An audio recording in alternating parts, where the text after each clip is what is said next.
ஈரத்தோடவே நிக்கிறீங்களே, முதல்ல உங்க உடையில மாத்தீங்க. அதே உடைகள் மாறுவதை போல சில சமயம் உள்ளமும் மாறுகிறதல்லவா? உள்ளம் மாறவே கூடாது, அது ரொம்ப ஆபத்தாச்சே.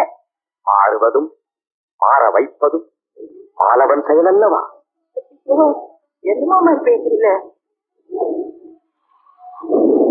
ஓ சாமி, இனிமே நீங்க இங்க நிக்கப்படாது. வாங்க வாங்க போலாம், வாங்க சும்மா வாங்க.